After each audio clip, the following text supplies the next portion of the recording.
My sister waited until Christmas dinner to destroy me. In front of 20 relatives, she handed me a DNA test and announced that I wasn't my father's biological daughter. She smiled as she told me I was being cut out of the family trust. She watched with glee as my mother sat silently, letting me be humiliated. Blair thought she had just secured millions of dollars for herself. She thought she had won the game. She was right about one thing: the DNA results did change everything. But not for me. By the time dessert was served, she felt like a winner. By the next morning, she would realize that in her rush to prove I didn't belong in this family, she had accidentally handed me the evidence I needed. She wanted to prove I was a fraud. Instead, she proved who she really was not. Here is exactly how she dug her own grave. To understand why she did it, you have to understand the math. My father, Vincent Castellano, left an estate worth millions. When he died 18 months ago of a sudden heart attack, the split was simple, 60-40. Blair got 60%. I got 40%. I'm Nora. For 34 years, I was the furniture of the Castellano house. Functional, necessary. Unnoticed. I lived 3,000 miles away in Portland, Oregon for a reason. I accepted the 40%. I took my check, I bought a small condo, and I tried to move on. I thought the war was over. But I was wrong. Blair wasn't satisfied with 60%. She is the kind of person who counts the silverware after the guests leave. She wanted it all. 3 months ago, she called me. She didn't ask how I was. She dropped a single word that lodged in my brain like a splinter. Birth. There is a complication with the estate, she said. Mom found something about your birth. She forced me to fly back to Connecticut for Christmas dinner to discuss the complication. I walked into that house knowing it was a trap. I just didn't know it was an execution. I arrived 13 minutes late. I sat in my rental car down the street, watching the frost gather on the windows, dreading the moment I had to walk through that door. The house smelled like roasted meat and expensive perfume, the scent of money. When I finally walked in, my mother, Francine, didn't hug me. She pointed to a chair. "I've put you between Cousin Dylan and Janet Henderson," she said. The kids' end of the table, far away from the head, far away from the power. Furniture placement, even now. Dinner began. Small talk, clinking forks, but Blair kept glancing at me. She wasn't eating. She was vibrating with anticipation. She looked like a hunter who had just spotted a deer limping in the woods. Halfway through the main course, she stood up. She tapped her wine glass. "I want to make a toast," she announced. "To family, to Dad's memory, and to the truth." The room went dead silent. You could hear the snow hitting the window pane. Blair reached under the sideboard and pulled out a manila envelope. She walked around the table slowly. Step by step, the floorboards creaked. She stopped directly behind my chair. I could feel her body heat radiating against my back. "Before we go any further," she said, her voice loud enough for the back row, "there's something everyone needs to know, something Mom and I discovered while going through Dad's private papers." My pulse hammered in my ears. Cousin Dylan stopped chewing. Janet Henderson lowered her fork. "Dad kept meticulous records," Blair continued. "And in those papers, Mom found something that changes everything we thought we knew about this family." She dropped the envelope next to my plate. Slap. It sounded like a gunshot. "Nora," she said, dropping her voice into that fake, sickly sweet sympathy she had perfected in high school. "This isn't easy to say, but you deserve to know." I looked at the envelope. I looked at her. "Those are DNA test results," she said. "Gene-line diagnostics. Certified. They prove conclusively that you are not Vincent Castellano's biological daughter. 0% probability of paternity." The room didn't just gasp, it erupted. Chairs scraped against the floor. Whispers hissed like steam escaping a pipe. Did she just say that? Is it true? Who is her father then? I couldn't breathe. My dad, Vincent, had been my hero. We had the same nose, the same stubborn chin. How was this possible? "I'm so sorry you had to find out this way," Blair continued, squeezing my shoulder hard enough to leave a mark. "But given that your inheritance was based on being Dad's heir, and you're not, well, the estate will need to be reorganized." There it was. The money, she didn't care about the biology. She cared about the reorganization. "This doesn't mean you're not family," she added, smiling for the audience. "We still care about you. But legally, financially. You don't belong here." I looked at my mother. "Mom," Francine looked at the tablecloth. Her face was carefully blank, rehearsed. She knew she had helped plan this. I looked around the table. Uncle Paul, cousin Dylan. People I had known my whole life. They were looking at me like I was a stranger, like I was a fraud who had been caught stealing the silverware. No one defended me. No one questioned the timing. No one asked why this was happening at Christmas dinner instead of a private office. They just watched my humiliation like it was the evening entertainment. What would you do? I have to stop for a second and ask you, if your family sat there in silence while your sister destroyed your identity in front of a crowd, what would you do? Would you cry? Would you flip the table? Let me know in the comments, because honestly, I almost threw the wine in her face. But what I actually did was much, much more dangerous for her. My grandtriding brain took over. Panic is useless. Logic is a weapon. I reached for the envelope. My hands wanted to shake, but I forced them steady. I scanned the document. Gene line diagnostics. It looked official, clean layout, professional formatting, but something felt wrong. The paper was too crisp, too new. The report was dated October 15th, 2 months ago. This is fake, I said quietly. Blair sighed, loud and dramatic. Nora, don't be in denial. No, I stood up, pushing my chair back. This is fake. Gene line requires fresh samples. Dad has been dead for 18 months. He was cremated. Where did you get his DNA? Blair didn't blink. Medical records. His doctor had samples on file. Medical records don't have full DNA sequencing, I snapped, my voice rising. They have blood type, maybe genetic markers for cholesterol, but not this. This requires a documented chain of custody. Where is the documentation? I held up the paper to the room. Does anyone else find it convenient? I asked, staring at Uncle Paul. That Blair produces these results 3 months after I received my inheritance check. 3 months after the legal clawback period gets complicated.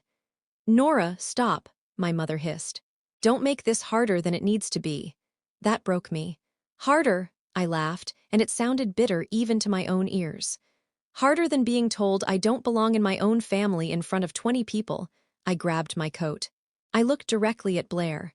I'm leaving, but I'm not done. If these results are real, you won't mind them being verified by a court-appointed expert. Independent lab, proper protocols. Blair's face flushed red. For a split second, the mask slipped. She looked terrified. That's not necessary, she stammered. Then you have nothing to worry about, I said. I walked out into the cold. I got into my car. And that's when the adrenaline crashed. I made it 3 blocks before I had to pull over. I gripped the steering wheel until my knuckles turned white. The heater wasn't working fast enough. I was shivering, but not from the cold. The reality hit me like a physical blow. If she was right, if she managed to legally contest the will, I would lose everything. I had already spent the inheritance money on a down payment for my condo. If the estate was reorganized, I would have to pay that back. I didn't have the cash. I would lose my home, I would be bankrupt. And worse, I had lost my father all over again. The doubt started to creep in. What if she's right? What if I really am a mistake? I sat there in the dark, watching the snow pile up on the windshield, feeling smaller than I had ever felt in my life. I was 34 years old and I was an orphan. Then my phone rang. The screen lit up the dark car. Unknown number. I almost ignored it. I didn't want to talk to anyone, but something made me answer. Hello, Miss Castellano, this is Leonard Reeves, estate attorney with Morrison and Associates. I wiped my eyes. I already signed the settlement papers, Mr. Reeves. I'm aware, he said. His voice was gravelly serious. But there's been a development.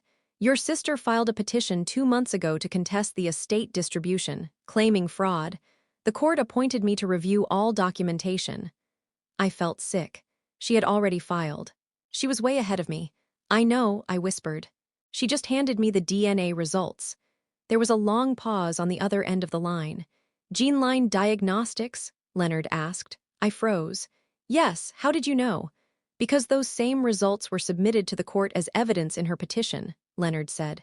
I waited for him to tell me I was doomed, to tell me to surrender the money. Instead, his voice dropped an octave.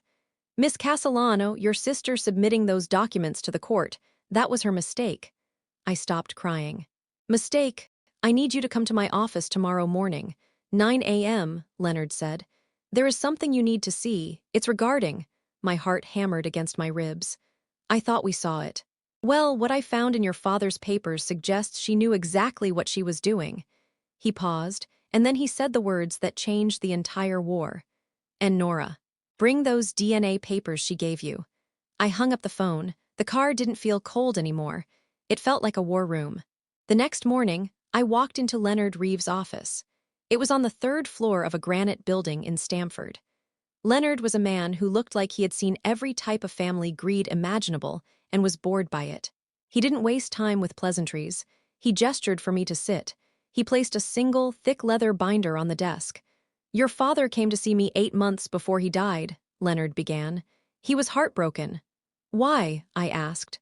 Because he had discovered that someone was stealing from him. Leonard opened the binder. He pushed a stack of bank statements toward me. Entries were highlighted in yellow. Unauthorized withdrawals, Leonard said. Small amounts at first. 500, 1,000, but over 3 years it totaled nearly $47,000. I looked at the statements. He hired a forensic accountant, Leonard continued. He traced the transfers to an account under the name BC. That account belongs to Blair. My jaw dropped. The golden child was a thief. Dad knew, I asked. He knew, Leonard nodded. And he found something worse. He found emails between Blair and your mother discussing how to manage Dad, how to cover up the missing money. I felt a wave of nausea. My mother wasn't just a bystander, she was an accomplice. Your father didn't want a scandal, Leonard said. He loved them despite what they were doing. But he needed to protect you. So 6 months before he died, he drafted this. He slid a document across the table. It wasn't the trust I had signed. It was a last will and testament. The ink looked heavy, like Dad had pressed down hard when he signed it. Item 4, Leonard read aloud. Due to the misappropriation of funds by my daughter Blair, the estate shall be divided as follows. He looked me in the eye. To my daughter Blair, the sum of $5,000, conditional on her returning the stolen funds. To my wife Francine, the minimum spousal allowance required by state law. And to my daughter Nora, whom I have failed to protect in life and wish to protect in death, I leave the remainder of the estate, 80%. 80%. I stared at the number. He saw me. He had always seen me. Why didn't we see this earlier? I asked. Because he told me to wait, Leonard said. He knew your mother would hide the real will if she found it first. He wanted them to file the trust document. He wanted them to commit probate fraud on the record. He wanted proof of their intent to cheat you. And the DNA test? I asked, pulling the crumpled envelope from my bag. Leonard smiled. It was a wolfish smile. I contacted Geneline Diagnostics this morning, he said. They have no record of any test involving Vincent Castellano. No samples, no orders, no results. The document your sister presented is completely fabricated. He pulled out one final piece of paper, a receipt. When I subpoenaed your sister's financial records as part of the court review, I found this. A payment of $1,500 to a company called Apex Document Services. The charge date? 2 days before she filed her petition. She paid someone to fake it, I whispered. She paid someone to format it, Leonard corrected. And then she submitted that forgery to a superior court judge. He closed the binder. The sound was heavy and final. We have a hearing scheduled for next Tuesday. I suggest you bring popcorn. Tuesday morning. The courtroom smelled like floor wax and anxiety. Blair sat at the plaintiff's table with her lawyer. She looked confident. She was wearing a modest navy suit, playing the role of the grieving, confused daughter perfectly. Mom was sitting behind her, looking nervous. Blair's lawyer stood up first. Your Honor, he said, puffing out his chest. We are here to correct a grave error in the administration of the Castellano estate. We have scientific proof that Nora Castellano has no claim to this inheritance. He waved the fake DNA report like a flag. This document proves 0% paternity. The estate must be restructured. The judge looked at the paper, then she looked at Leonard. Mr. Reeves, the judge said, do you have a response? Leonard didn't stand up immediately. He let the silence stretch. He adjusted his glasses. Then he stood. Your Honor, Leonard said calmly. We do not dispute that the document presented by the plaintiff says what it says. However, we dispute its origin. Blair rolled her eyes. I saw it. She thought we were desperate. I would like to enter into evidence Exhibit A, Leonard said. An affidavit from the director of Geneline Diagnostics, swearing under penalty of perjury that this report number does not exist in their system. Blair's confidence faltered. She leaned over and whispered something to her lawyer. Her lawyer frowned. And Exhibit B, Leonard continued, his voice getting louder. A credit card statement from the plaintiff, Blair Castellano, showing a payment to a known diploma mill and document forgery service dated 48 hours before this evidence was discovered. The heir left the room. Blair's lawyer stopped shuffling his papers. He looked at Blair, he looked at the receipt, he moved a perceptible inch away from her. "Objection," Blair shouted. She stood up. That's circumstantial." "Sit down, Miss Castellano," the judge barked. "And finally," Leonard said, dropping the hammer, "Exhibit C, the last will and testament of Vincent Castellano, which specifically disinherits the plaintiff due to prior theft of company funds." Leonard walked up to the bench and handed the real will to the judge. The judge read it. She flipped the page. She read the no contest clause. She looked over her glasses at Blair. "Miss Castellano," the judge said. Her voice was ice cold. "Did you submit a forged document to my court?" Blair started to sweat. I didn't know. Mom gave it to me." She turned on Mom instantly. "Mom found it." "I just filed it," Francine gasped from the gallery. "I did no such thing. You told me it was real." "Order," the judge slammed the gavel. "Order in this court." The judge looked at Blair's lawyer. "Counsel, I suggest you advise your client of her Fifth Amendment rights, because I am referring this matter to the district attorney's office immediately." Blair went pale. The color drained out of her face like someone had pulled a plug. "Your petition is dismissed with prejudice," the judge ruled. "The original will stands, and Miss Castellano, don't leave town." I looked at Blair. She was slumped in her chair, shaking. Then I looked at the judge. She gave me a small, almost imperceptible nod. The collapse was total. Everything Blair built fell apart in days. Her employer fired her. Her husband filed for divorce. But the financial hit was the hardest. Without the inheritance, Blair couldn't pay back the $47,000 she stole from the estate.